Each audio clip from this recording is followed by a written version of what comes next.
Hello, everyone. This is a very annoyed Aegon of Astora welcoming you to episode 22 of Dark Souls 2 Let's Talk Lore.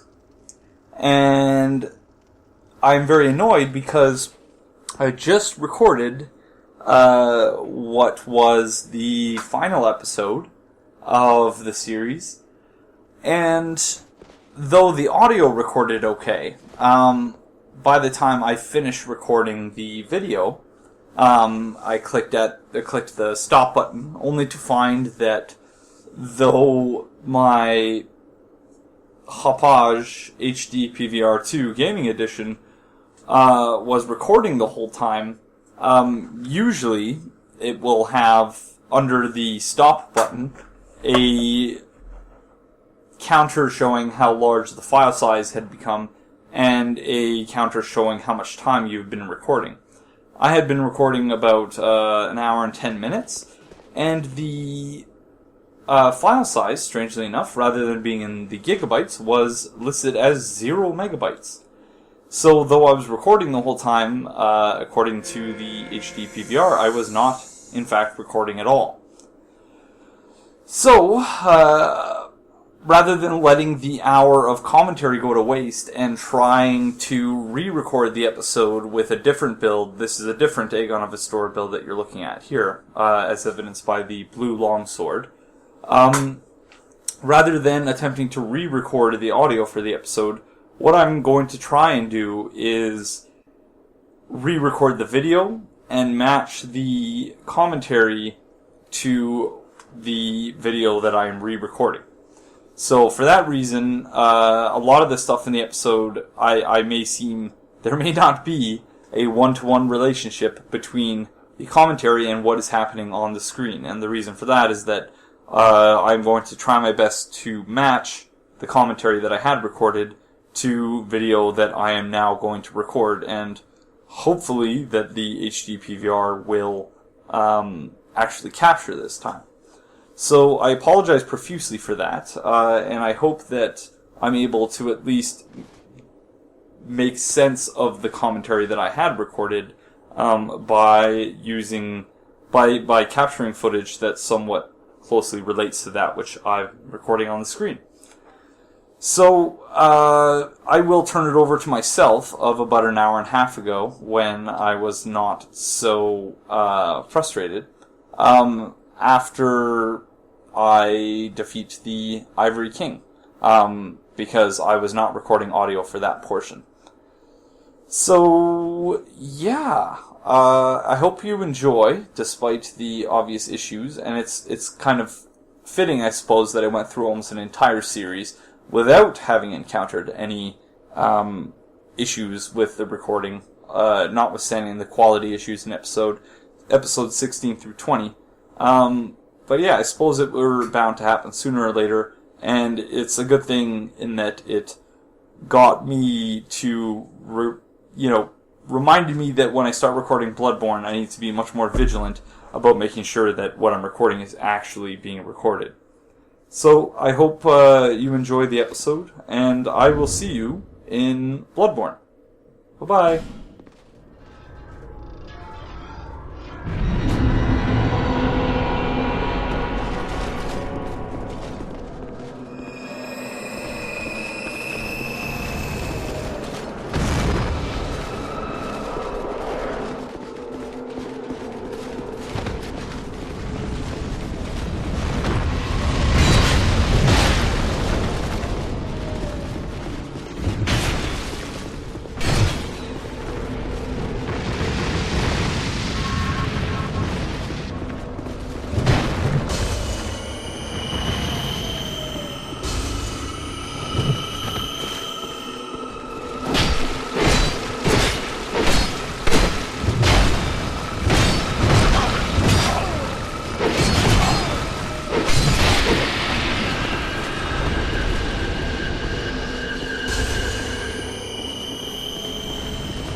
So that was a fair bit sloppier than I had hoped it would be.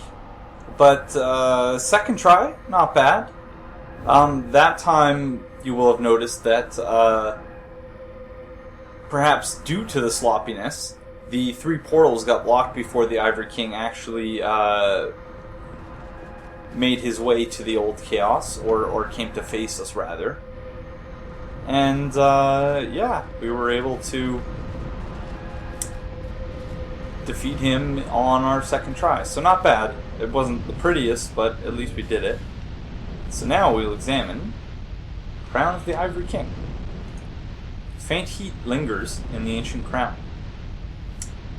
Crown of the Ivory King, who once ruled this land. Far to the north, a king built a great cathedral to appease the raging flame.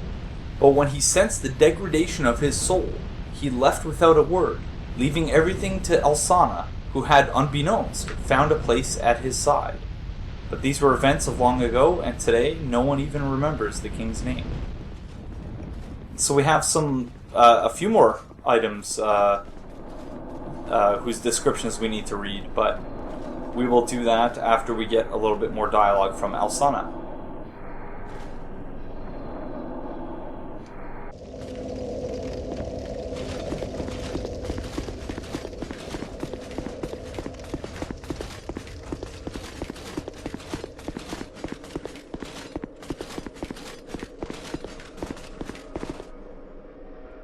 You've granted my one wish.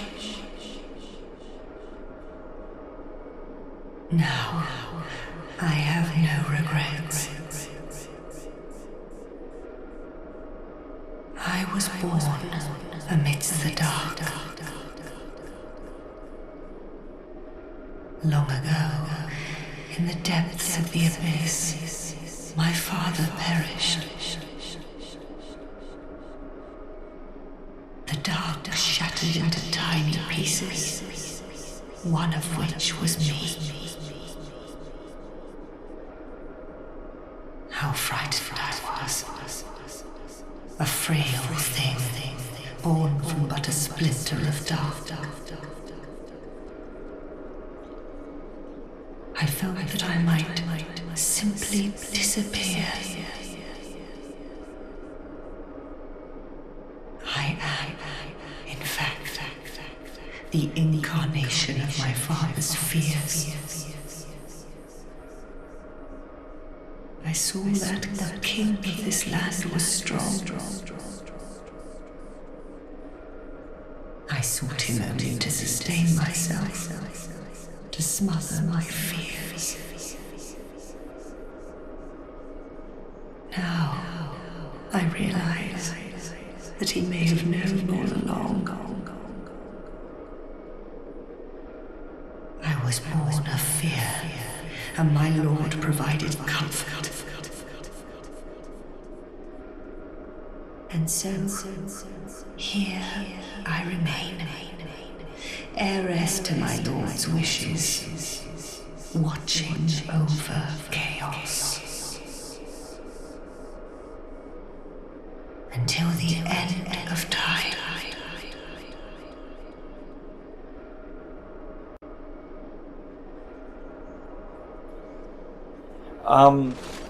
But further to my point from episode 21, Dark Souls 2 was not a complete game at release. It absolutely was not. And this storyline, the lore contained within this DLC is a startling demonstration of the same. And in particular, the notion that Alsana, like Nashandra, is a child of dark, and though this was implied from certain other item descriptions, we don't really get a true sense of it until we get this dialogue, which is the only new dialogue of the 3 DLCs, if I recall correctly, other than that delivered by Vendrick.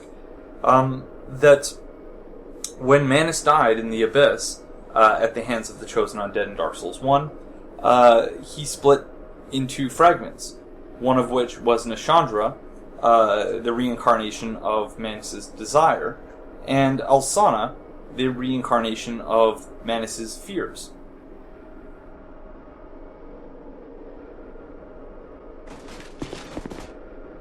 knights of Aldia were swallowed by the chaos,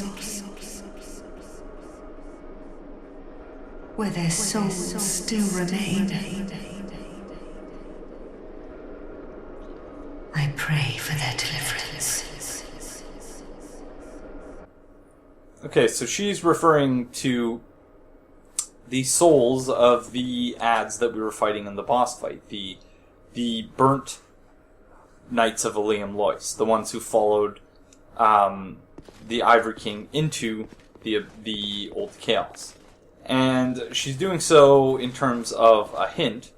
That is that if you collect 50 Lois souls, these chaos icicles, as it were, will cease, and you can actually go up there and see her and talk to her. Now, for reasons of time, we're not going to do that, just because it takes an obscene amount of farming to get your hands on that many Lois souls. In fact, in 2 runs in the boss, we didn't gain a single Lois soul, which would be down here. But we did, however, get a look. We did, however, obtain the soul of the Ivory King, whose description we can now read. Soul of the Ivory King of Ilium Lois. The proud Ivory King was ever merciful and devoted himself to the protection of his great land until he was devoured by the flames of chaos. Soul of Ava, the king's pet. Each of the Ivory King's 7 beasts was conferred a special duty. Let me start again. Soul of Ava, who served the Ivory King. Each of the Ivory King's 7 beasts was conferred a specific duty. Ava's was the guardianship of the king's beloved Child of Dark. And so, as Alsana mentioned, the Ivory King was very well aware what Alsana was. He was aware that she was a Child of Dark. And he plunged into the chaos without having told anyone, essentially, that he knew. But he sensed the degradation of his own soul by virtue of being near Alsana, and therefore plunged into the abyss, knowing that despite what and who she is, that she would carry on his wishes, that she would stand guard over the chaos. And that is wonderful and interesting all at the same time, and especially given how it relates to Vendrick's use of a term of endearment for Nashandra, referring to her as his dear Chandra. So, showing once again that though the Shards of Manus, the Daughters of Manus, are dark and, their souls are dark and they're apparently evil, that's not necessarily the case. They're not necessarily evil. They are, however, reincarnations of certain aspects of Manus' personality.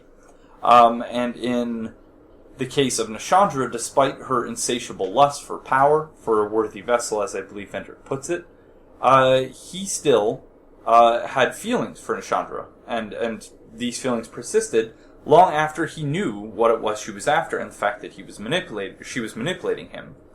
And we find here, once again, that there is another king who had noble intentions, who was in some way, shape, or form manipulated by another Child of Dark, but this time the feelings being even more explicit that the Ivory King still very much loved Alsana, the Silent Oracle, and despite knowing who and what she is, plunged into the abyss without having said anything, without, first trying to kill her or something to that effect. So very, very interesting. I believe we also picked up some charred Lois armor.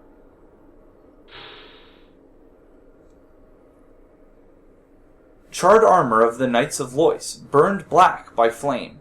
These Knights of Lois plunged into the old chaos with their lord and lost their sense of self. To this day, they still burn in agony alongside their once proud king.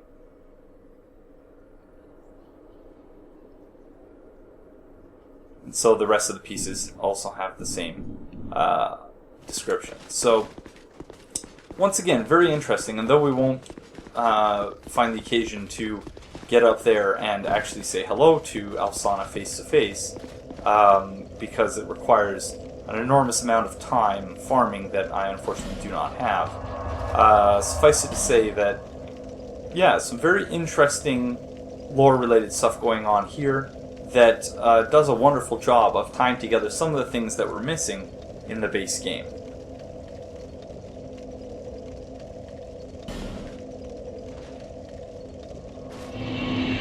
So we find ourselves once again in the memory of the king.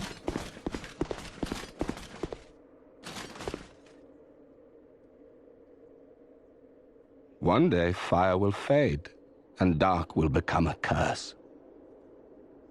Men will be free from death, left to wander eternally. Dark will again be ours, and in our true shape, we can bury the false legends of yore. Only, is this our only choice? Seeker of fire, coveter of the throne. Seek strength.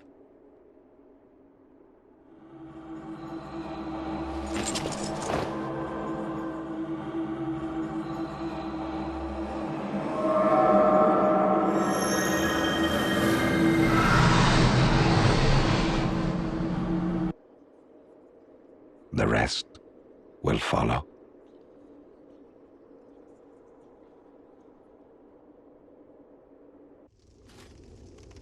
Heat radiates from the ancient crowns, so indicating to us that there is something different about the 4 crowns that we now have. And that difference, of course, is that if we were to wear any of the crowns, we are protected from hollowing. We can no longer go hollow as long as we're wearing the crowns. And we can no longer return to visit Vendrick. The memory is now inaccessible to us. So we have effectively beaten the curse. But only if we're wearing the crowns, and only for us. We're still tied to the bonfires, so we can no longer small h hollow, but as long as we're wearing the crowns, but we're still tied to the bonfires, so really not a whole lot has changed. Not entirely sure of the larger significance of this just yet, and maybe I'll speak more to that by the time this series comes to a close, which should be either this episode or the next. But very interesting to note, nevertheless. As soon as we enter the rotunda here, we receive a message letting us know that the crushed eye stirs. So the crushed eye writhes unsteadily in search of dishonorable miscreants.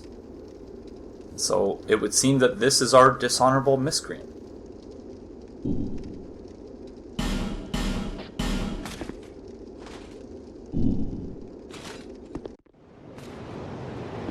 Curses. Puzzled me out, haven't you? At least now I can finish you off guilt-free.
So we received there a fair number of items.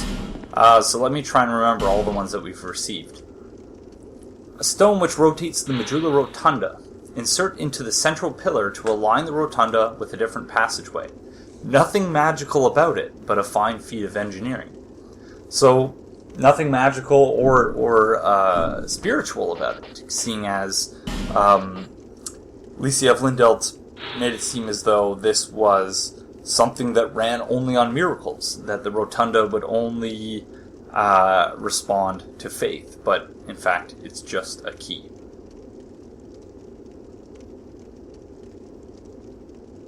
Saint's long gloves. Gloves worn by miracle-casting clerics belong to Licia of Lindelt. While it's true that Licia dedicated herself to miracles, it's rare for anyone pass through life without trouble. Even clerics aren't always who they seem.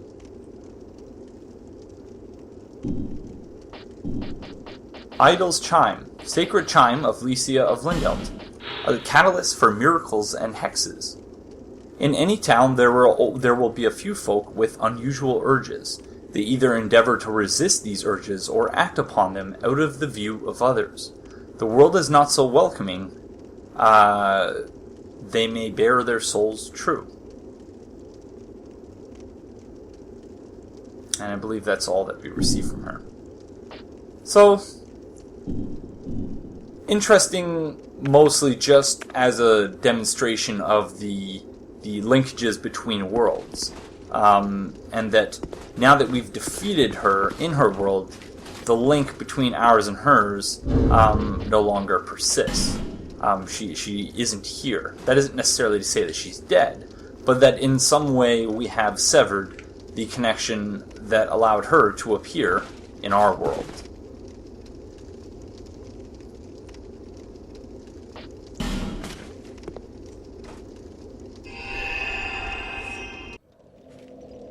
So now we find ourselves in Drangleic Castle, and we have a couple of loose ends to tie up here.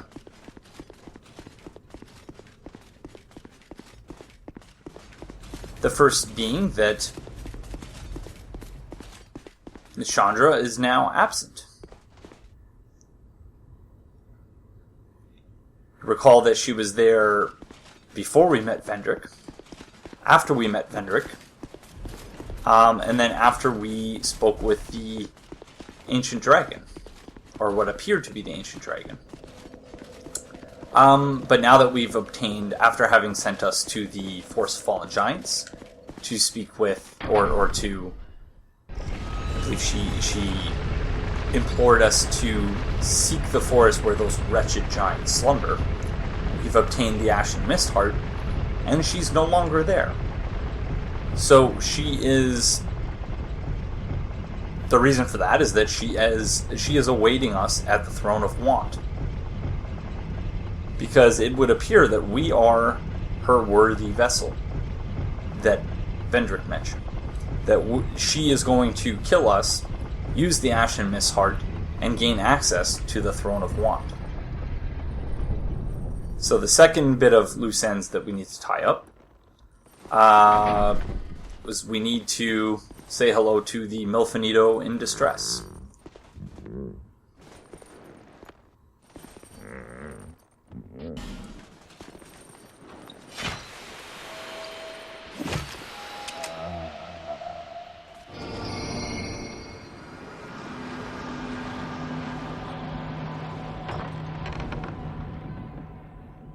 Very strange.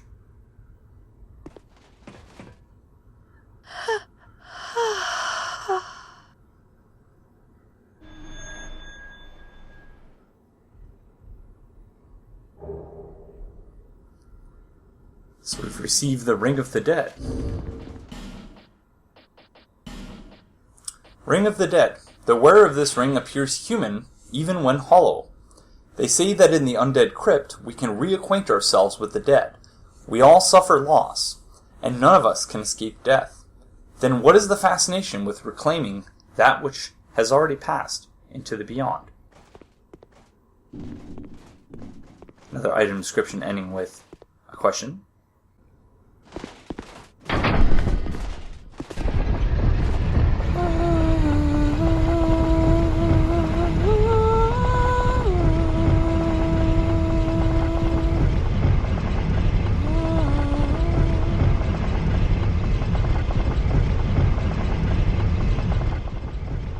So despite my misgivings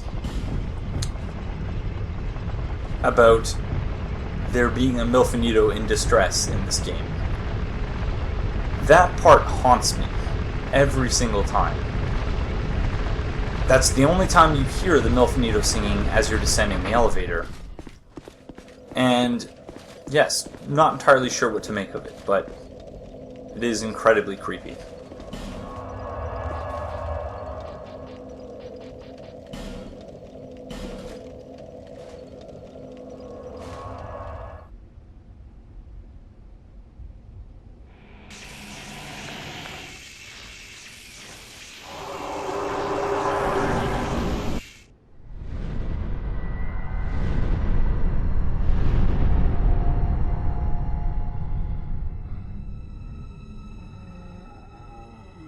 Brave undead, you have proven yourself to me.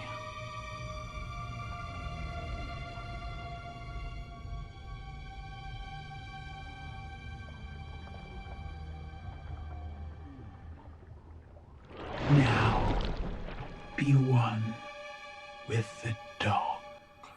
So now we see Nashandra's true form.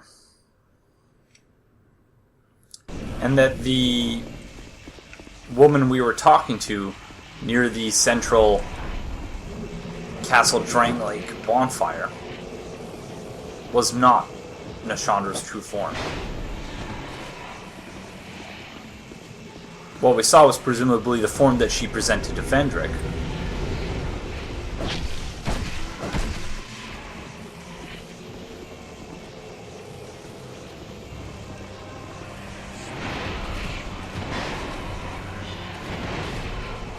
So as to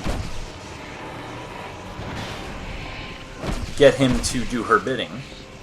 But yeah, and we see here her true form, and it's much more Manus-like.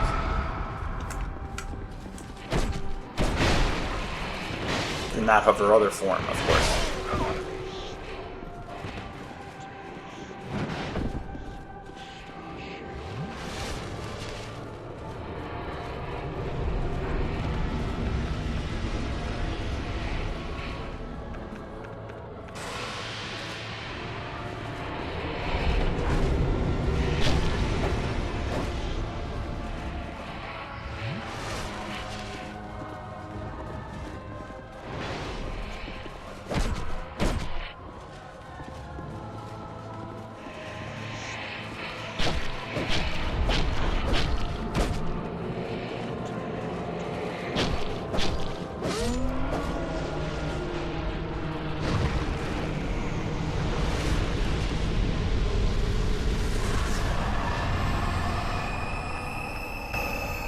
Many monarchs have come and gone.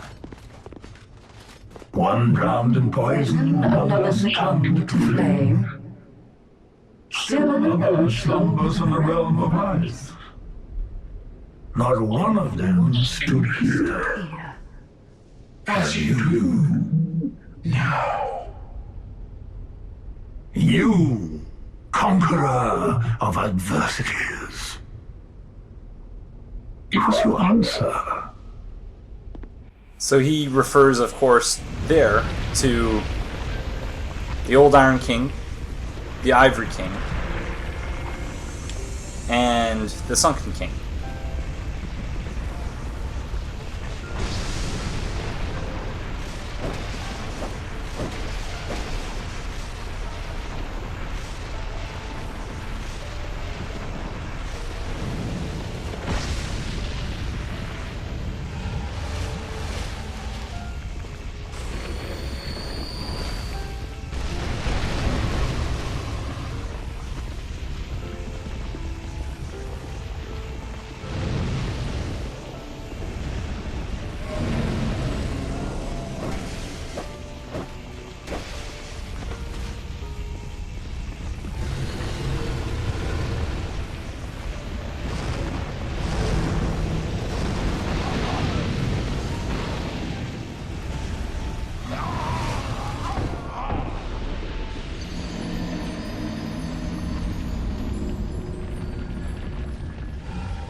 and remain here patiently. The throne will certainly receive you. But the question remains. What do you want? Tell me. Light, dark, or something else entirely? So the question remains. Well, a few questions remain from that. The first being, he seems to be funneling us towards the dark ending. That is, by exiting the throne. In the same way that Shanalot is funneling us towards the light ending, by proceeding to the throne. But whereas Shanalot kind of makes it seem as though it's your only choice, which, again, could be a byproduct of the fact that the game was seemingly not completed when it was first released, Aldia seems to be trying to make it seem as though the dark ending, by taking the dark ending, we are kind of having our own choice. We're making a choice, and we have agency. But his approach is really, in the end, ultimately no different than that of Shanalot's. And that is to say, he's making it seem as though we're the ones making the decision, that we're deciding to leave the throne and to not bother linking the fire, because life is so miserable. And now that we know that men are props on the stage of life, and that everything is basically a lie, an illusion, that we might as well just let it be. On the other hand, he also mentions something else entirely. Something else entirely could refer to the chaos, but it could also refer in meta terms to just quitting the game right here and no longer playing. It would seem like a strange interpretation, but it seems sensible upon further reflection to me. So, yeah, we have a choice, but it's not really a choice. Feeding again into his truthful assertion that we really don't have much of a choice. That ultimately things end up being the same, and that what each undead chooses to do doesn't really matter in and of itself, but that the only thing that matters is random variation over infinite numbers of cycles, as we've discussed in episodes past. And so, yeah, just for the sake of showing the new ending, even though I've shown it a few times on my channel, we're going to choose the dark ending.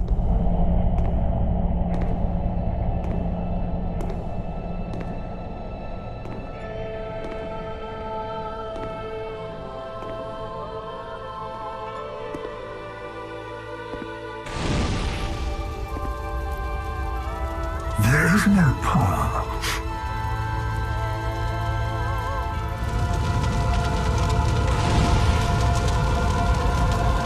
Beyond the stable light, beyond the reach of dawn.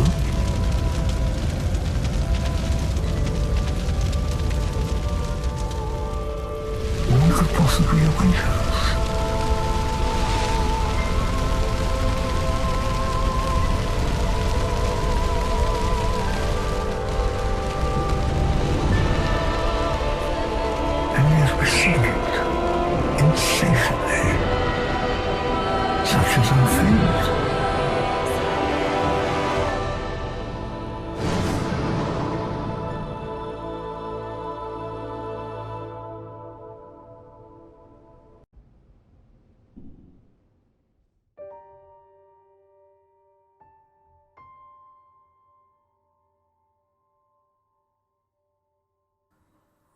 And yet we seek it insatiably. Such is our fate. So once again, perhaps referring to the non-choice that the player has, that ultimately it doesn't matter, and perhaps that's a jab from software, speaking to the player and responding to the criticisms of Dark Souls 2, whereby people were saying, there has to be a second ending. Why could there not, there was a second ending in Demon Souls, there was a second ending in Dark Souls 1, why, when the game was released, was it seemingly incomplete, and was there seemingly no second ending? And so perhaps that's From Software's way of saying to the player, it doesn't ultimately matter what you do. Similarly, Aldia speaking to the Chosen Undead, it doesn't matter what you do. Even though you've left the throne, when the ending is over, when the credits are finished, you wind up back in Majula. And again, nothing changes. You can continue the cycle, you can go to the next new game cycle, but everything will more or less remain the same. Which leads me to something I've been thinking about over the course of this playthrough, and something that I don't expect Bloodborne to incorporate, but it could very well do so, and that is thinking about what I would like out of a, truly next-gen Souls game, or a truly, revolutionary Souls game, and that would be something that, a game that changes in the way that I've been describing, whereby, say, a certain number of players does something in a certain, area or in a certain way, that as time goes on, and I suppose this is similar, but in a much more organic and unpredictable way, to that which, might be described by the world and character tendency in Demon Souls, but whereby the character's actions collectively, and with random variation playing a role as well, the player's actions collectively alter the world. And I think that would be incredibly, incredibly cool, and would essentially give a game that already has almost limitless, and that is to say Souls games in general, almost limitless replayability. It would enhance that replayability even more. Whereby, say, you play a game you make your way through a single new game cycle in a month, and by the time you go to New Game Plus, so much has changed in terms of how the players interact with the world that your next cycle will reflect the cumulative accumulation of those changes. Now, of course, this opens up the world to manipulation by players in ways that either, break the mechanic, or, make it such that, players who are primarily, say, PvP players make it easier on themselves, or, make certain areas just no longer any fun to play. But it opens up a world of possibilities if, say, you create a certain component of that keeps random variation in mind, and that doesn't necessarily equal just X number of players do this, so therefore do that. And so, say there's a certain NPC, say, Tark. Say Man-Scorpion Tark. Say most players don't actually buy the Ring of Whispers and speak to him, but instead they just slay him for the second Dragon Ring. Perhaps, at that point, we don't find Tark there, but we find a corpse with an item on it, with the second Dragon Ring on it. Or, and so I sound really discombobulated because just the number of possibilities going on and that I'm thinking about in my head just exceed my ability to properly plan for it, but and to articulate what those possibilities are. But certainly that's something that I would very much like to see. And it would further close the gap in between gameplay and lore, such that we've been describing throughout this entire playthrough that you can never achieve a one-to-one synthesis. But at least in this way, you can really affect the world. And so you may have noticed that throughout this playthrough, I tend to be very conscious about the ways that my actions affect the world around me. And I have a certain sense of morality, whether that's valid or invalid, or whether anyone should follow a similar sense of morality is not up to me at all. But that I interact with the world in a certain way, and I have respect for certain characters, and a lack of respect for others. And I just think it would be really cool if my actions, together with those of the rest of the community in aggregate, if they were to actually affect the world in such a way that when each individual player either creates a new build or triggers a successive new game cycle, that the world changes. And obviously, again, there would have to be limits, because there's only so much that the developers can do at any one time, and so many contingencies that they can plan for. But that would, again, multiply the already seemingly endless replayability of this and other Souls games. But other than that, I'm pretty sure that I'll probably just see you all in Bloodborne.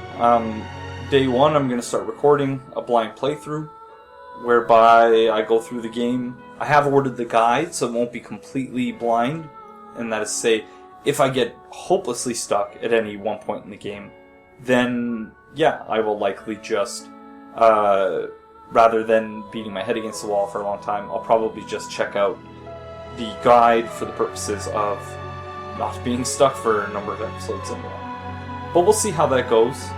But I'm very grateful to anyone who has watched up until this point, and for, all of your comments and feedback. And I hope you enjoyed it as much as I did. And I will see you in Bloodborne.